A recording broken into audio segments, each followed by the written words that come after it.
الحسنى فادعوه بها وذروا الذين يلحدون في أسمائه سيجزون ما كانوا يعملون.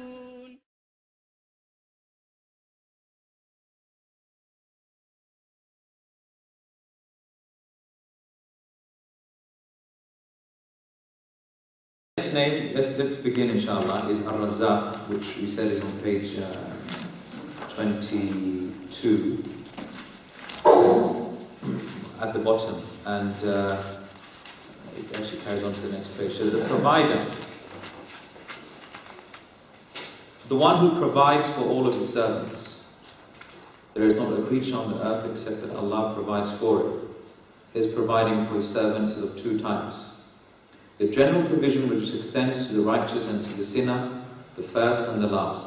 This is a provision that is required by the bodies. The specific provision, this being granted to the hearts, nourishing them with knowledge and faith. Also, the lawful provision that has been appointed for the benefit of the religion. This being specific to the believers and apportioned in accordance to their different levels of what His wisdom and mercy dictates. And then he quotes, "Say, come, I will recite to you what your Lord has prohibited you from. So join on anything in worship with Him, be good and dutiful to your parents, kill not your children because of poverty, we provide sustenance for you and for them, come not near shameful sins, whether openly or secretly, kill not anyone who Allah has forbidden except with a just cause, this He has commanded that you may understand." And then he says, so we provide, the point being here, we provide sustenance for you and them. So don't kill your children out of fear of poverty. We will provide for them and we provide for you. Now this is we'll come back to this verse. And then there's another verse here, I created man and jinn only that they may worship me. I seek not any provisions from them, nor do I ask that they feed me. Indeed, Allah is the provider, Ar-Razzaaq, the owner of power, the most strong. Now, the name Ar-Razzaaq, it's a name that occurs once in the Quran in the singular form. Ar-Razzaaq, in the singular form. But in terms of in the plural form, it has been mentioned a number of times. Anta khayrul raziqeen. Raziqeen is a plural form. So you're the best of those who provide. And that's in the plural form has been mentioned 5 times. But as an action, it's mentioned so many times. Wallahu yarzuqu man yasha. وَمَن يَتَّقِ اللَّهَ يَجْعَلْ لَهُ مَخْرَجًا وَيَرْزُقُهُ مِنْ حَيْثُ لَا يَحْتَسِبُ. So there are a number of places where it's mentioned as a verb. So don't think that Ar-Razzaaq, it's only been mentioned once. No, as a verb, the fact that Allah describes that He provides, it's something which is recurrently is mentioned time and time again in the Quran. Now, Razzaaq, it comes from the word rizq, which we usually translate as provisions. And from a linguistic perspective in the Arabic language, rizq refers to something which a person benefits from. Now, it's better that we understand rizq like that, because if you tell people rizq is provisions, what's the first thing that comes to your mind? Food, clothing, etc. Yeah? So we look at it purely from the physical aspects, the tangible things, provisions. Whereas in the Arabic language, we use 2 words for provisions. We use rizq and we use another word which is called qut. Q-O-O-T. Qut. And one of the names of Allah is Al-Muqeet. Yeah. Now, qut is provisions as well. But what's the difference? Qut refers to the physical provisions that you need to stay alive. Food, clothing, shelter. So, what we refer to as rizq, really it is qut. So what is rizq therefore? Rizq is more extensive and more generic than qut. Qut, we said, it just relates to the physical and the tangible, provisions. But Allah is Ar-Razzaaq. He provides us with spiritual sustenance. And that is the greatest form of sustenance. That's the greatest form of sustenance. But that's what we fail to understand. Because when we refer to Allah as Razzaaq, the only thing that comes to our mind is what? Food, clothing, shelter, drink, and what have you. But the greatest thing that He provides is Iman and Taqwa. Okay? And that's why, look at this verse. Allah says, وَمَن يَتَّقِ اللَّهِ يَجْعَلْ لَهُ مَخْرَجًا وَيَرْزُقْهُ مِنْ حَيْثُ لَا يَحْتَسِبُ. Whoever has taqwa of Allah, Allah finds out a way for him. And He provides him from a means in which he cannot perceive. Now when many of us read this verse, we think of wealth. That if you have taqwa of Allah, Allah will increase you in rizq. He will increase you in wealth, He will increase you in sustenance. Which is true, without a shadow of a doubt. Because obedience leads to an increase of provisions. But there is also another meaning of this verse, which is that if you have taqwa of Allah, Allah will increase you in guidance. Okay? Because Allah says,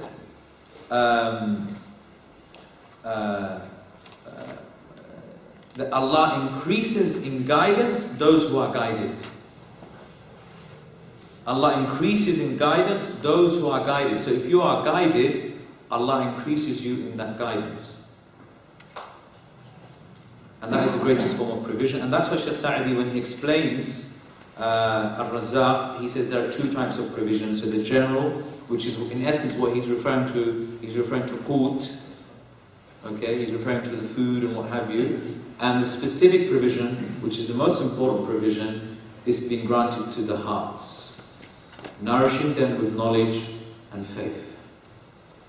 Nourishing them with knowledge and faith.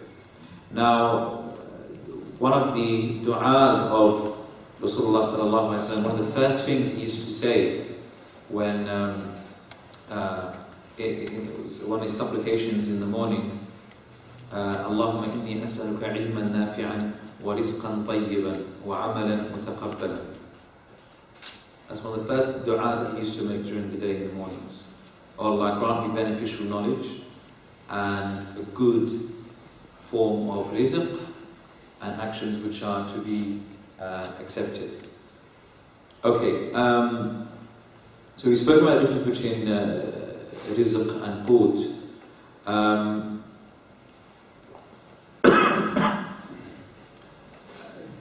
There are other manifestations of this name, which I think we will leave until after Salah, inshallah. So we'll just stop there, or we'll break for Salah, but we'll resume after that, inshallah.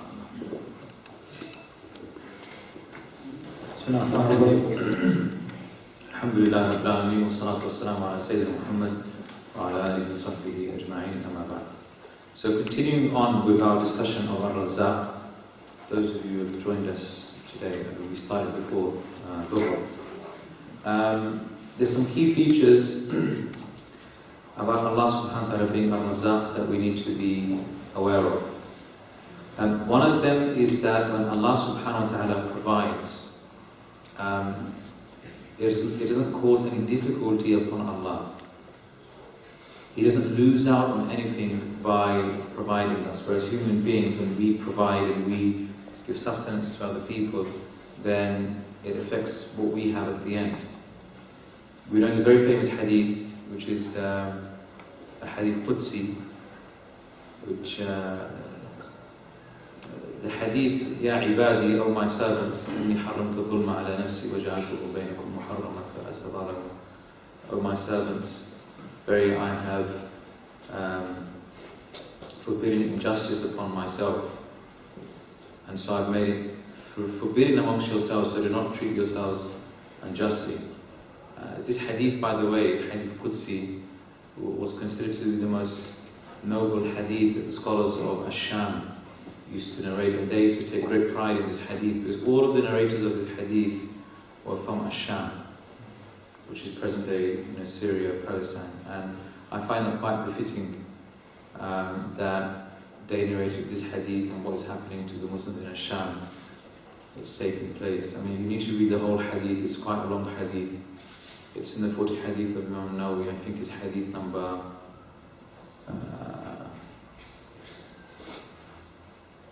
98, I think, somewhere near there. So it's a well-known hadith, please look at that. Part of that hadith, Allah subhanahu wa ta'ala says, Ya ibadi, O my servants, لو أن أولكم وآخركم وإنسكم وجنكم قاموا في صعيد واحد فسألوني فأعطيت كل إنسان مسألته ما نقص ذلك مما عندي إلا كما ينقص المخلط إذا أدخل البحر. That, O my servants, the first of you and the last of you, the mankind of you, the jinn of you, were to stand in one platform, and you all asked me for something, and I gave every single person, human being and jinn, from the beginning of creation to the end of time, what he wanted. That would not decrease what I have. That would not decrease what I have. Except if you were to put a needle into a sea. If you were to put a needle into a sea and you were to take the needle out, how much water has decreased from that sea? It's not even measurable. You won't be able to measure it. So when Allah subhanahu wa ta'ala provides, He can provide, but nothing, He doesn't lose out on anything.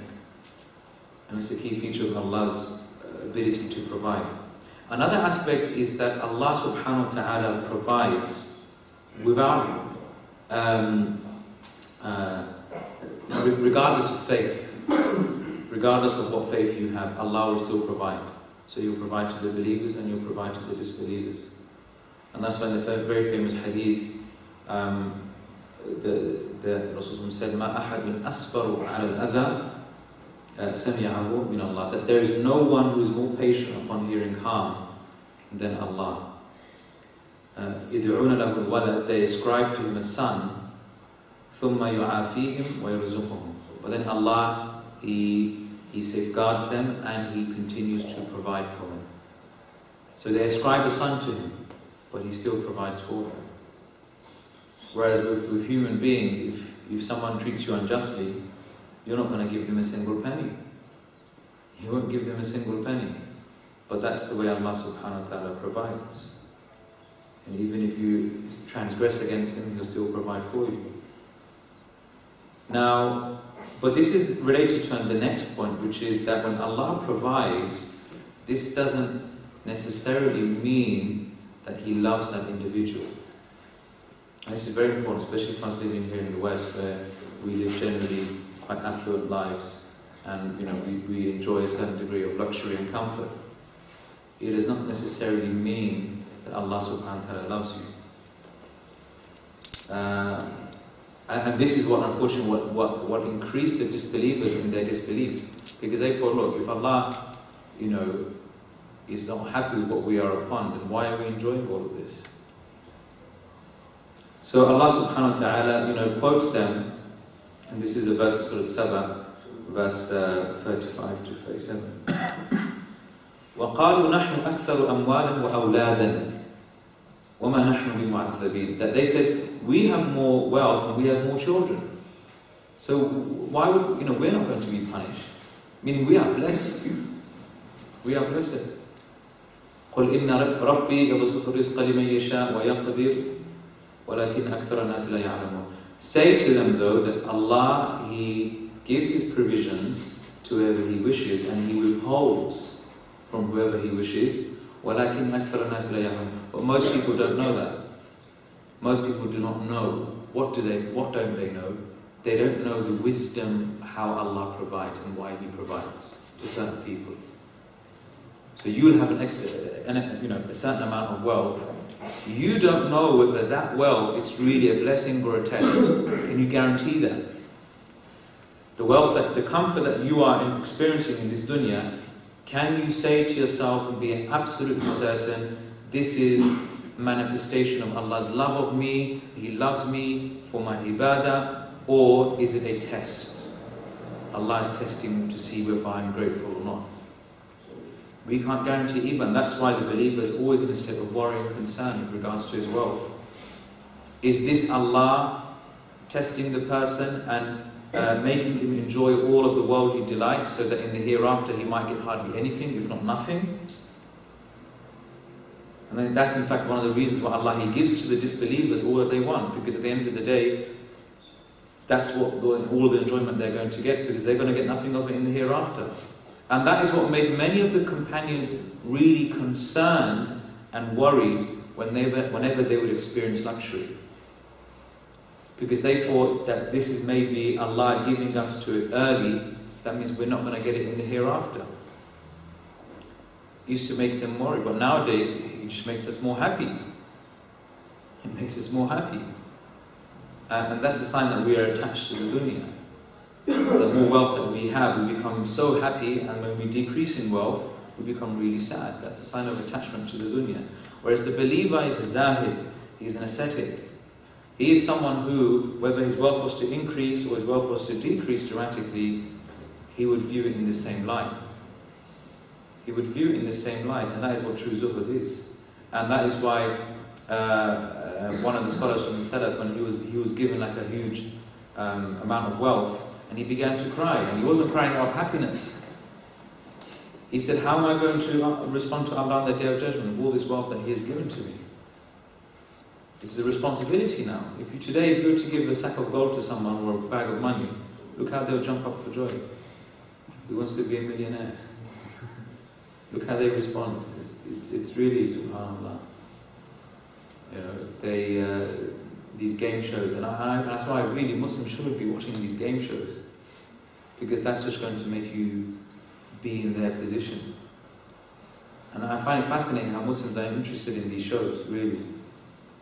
We should be disgusted at their attitude. We really should be disgusted at their attitude, how when they get some wealth, they jump up for joy, and subhanAllah.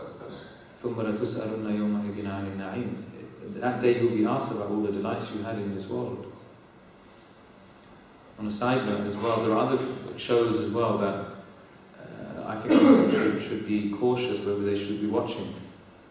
One show in particular, which is The Apprentice. Okay, and I know many Muslims watch it. But I would ask yourself, really, should you be watching a program like that? Why? Because the people that participate in that show, contestants, they're working against one another. They backbite, they lie, they cheat, they try to step over another person.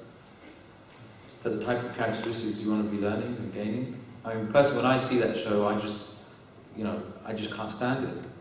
Because I just see bad akhlaq. And when the believer sees bad akhlaq, he flees from it. He doesn't enjoy it. That's just equivalent to listening to gossip and enjoying it. And what's the ruling of listening to gossip and enjoying it? It's not good for the believer. Really, it's not. So, the believer, Rasulullah said, إِنَّ اللَّهَ يُحِبُّ مَعَالِ الْأُمُورِ وَيَكْرَهُ سَفَاسِفَهَا. Allah, He loves the noble affairs. He loves the noble affairs.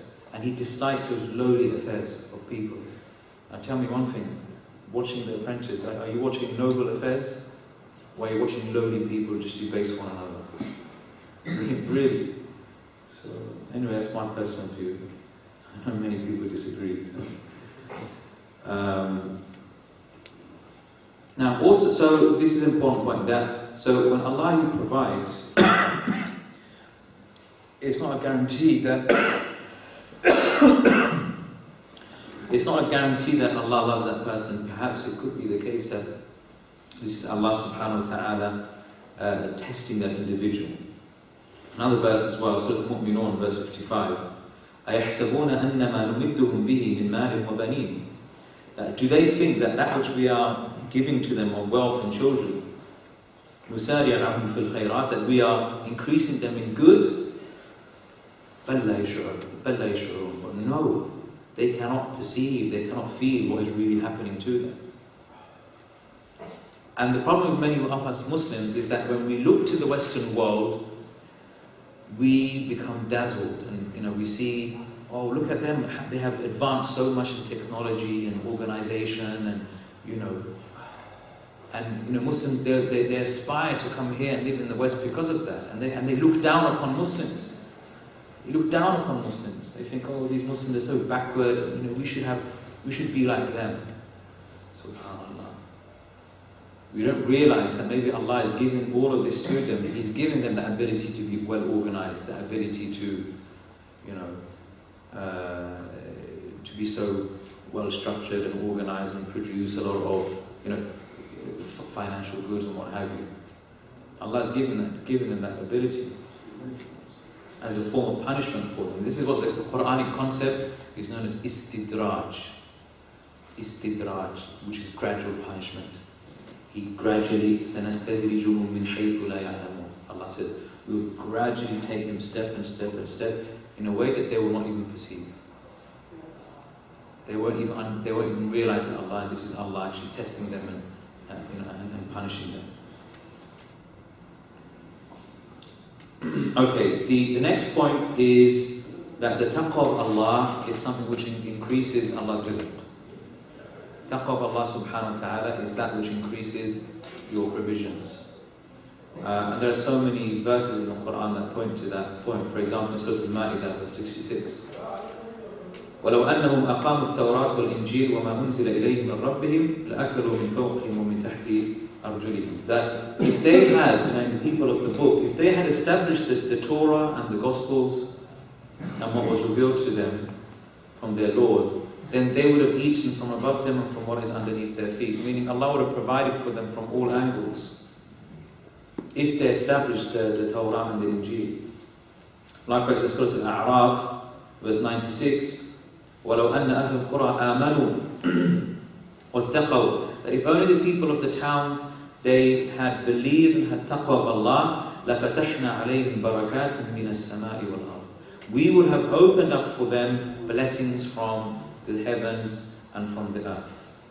So taqwa of Allah plays a huge role in Allah providing for you. The opposite is also very true, that when you disobey Allah subhanahu wa ta'ala, Allah can take away your provisions and take away your blessings and decrease them. Allah subhanahu wa ta'ala says, ظَهَرَ الْفَسَادُ فِي الْبَرِّ وَالْبَحْرِ بِمَا كَسَبَتْ أَيْدِي النَّاسِ لِيُذِيقَهُمْ بَعْضَ الَّذِي عَمِلُوا لَعَلَّهُمْ يَرْجِعُونَ. In Surah Al-Rum, verse 41, corruption appears on land and sea due to what the hands of men have earned. So they can taste some of what they did as a result, and so in order that perhaps they may return back to the truth. So corruption appears on land and sea, instability, poverty, all of these things occur as a result of what the hands of men have earned. We can't just simply point it to our rulers and say, oh, our rulers are just usurping all of our wealth and they're just keeping it amongst themselves. Okay? We can't just point to them, because as the ulama used to say, كَيْفَمَا تَكُونِ الْأُمَّةُ تَكُونِ الْوُلَاةُ. However the ummah is, that is how your rulers will be. Simple equation. This is a Quranic equation. However you are, that is how your rulers will be. And in fact, Rasulullah he said that when people go against their covenant with Allah, Allah will smite them with a punishment from their own selves. Allah will punish them through their own people when you go against the covenant of Allah.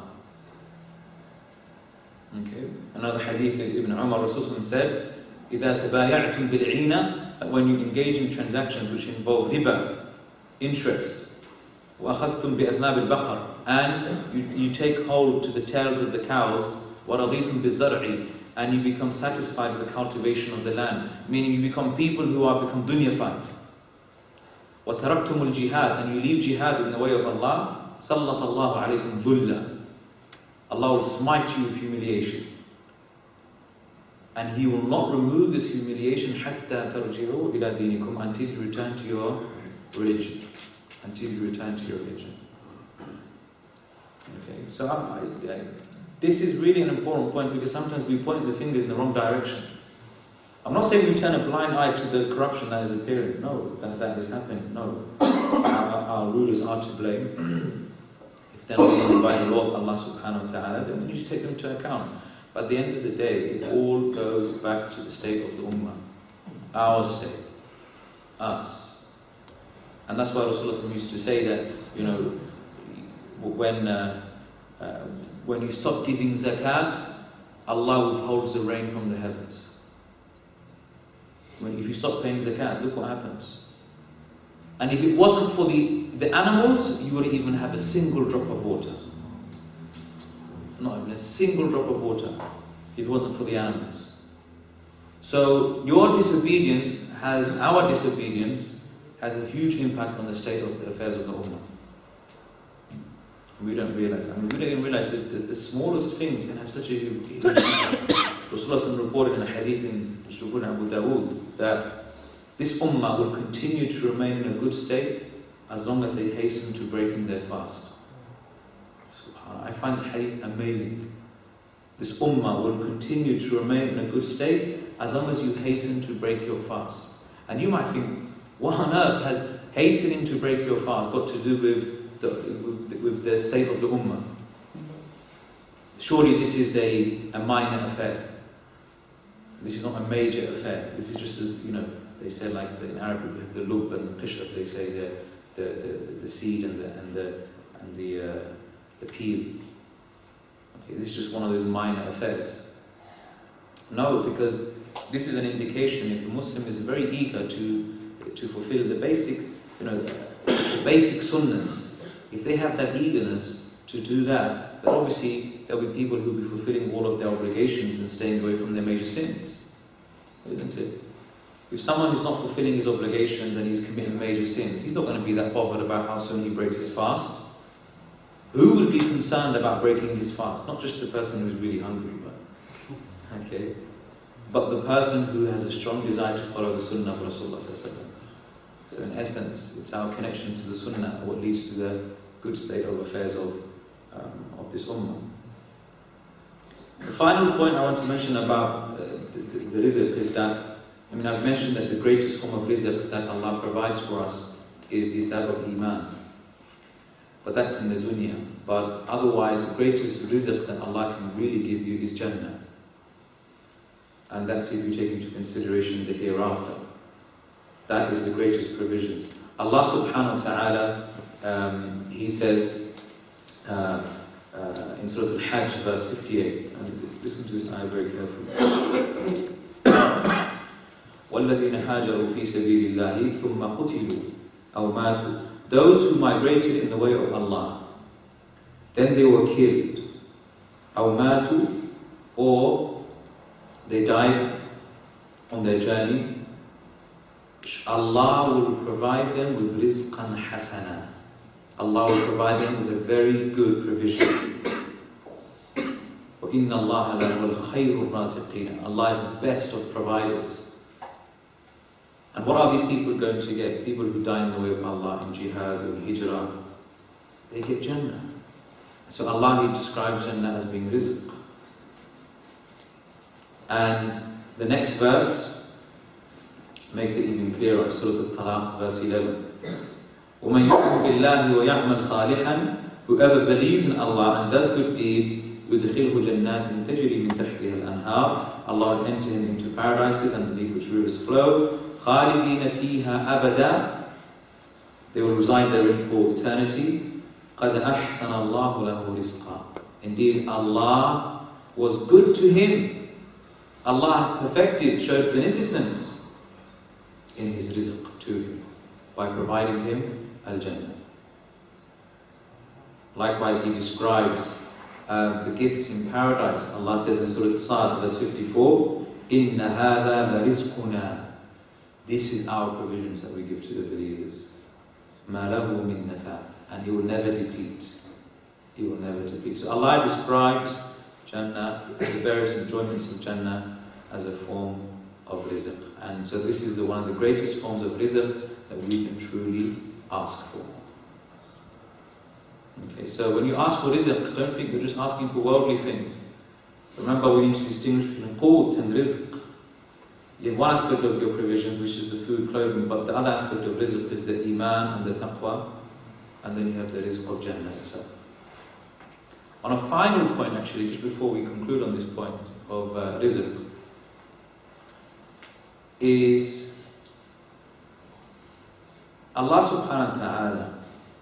There are a couple of attributes that He has and some names that I feel Muslims, they have completely ignored or they have brushed aside. So one of them is the fact that Allah is a Razzaaq and that He is a Shafi.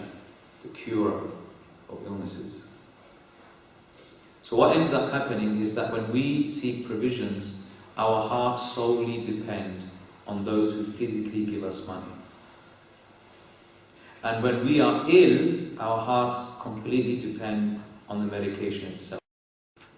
Paracetamol, yeah. Anything goes wrong, get the paracetamol. You never think of Allah. Allah has given, He has made human beings and He has made medicines as a means by which He provides and a means by which He cures. And that is what should be in our hearts when we seek provisions. When you receive that pay package, don't think it's coming from that person. He's just a means. Allah is using him. So who should your heart really rely upon? Likewise, when you take medicine, and nearly most Muslims you'll find they suffer from this. Their heart is relying on that medicine itself. They think that medicine is going to cure them. Allah is Ash-Shafi. Anta Shafi. Rasulullah used to say, Allah, you are the cure. You're the one who cures. You're the curer. But the medicine is just a means by which He cures. And the problem is, if we end up just depending on the medicine, this is a form of shirk. Really it is. It's a form of shirk. If you end up thinking the medicine is going to cure me, and you don't even think about Allah subhanahu wa ta'ala, you are ascribing something which belongs to Allah alone. You're ascribing the ability to cure, which only belongs to Allah. The ability to cure only belongs to Allah. It doesn't belong to anybody else. Okay, so be really, really careful of this point, because I feel as though many of us are, we have a deficient understanding and application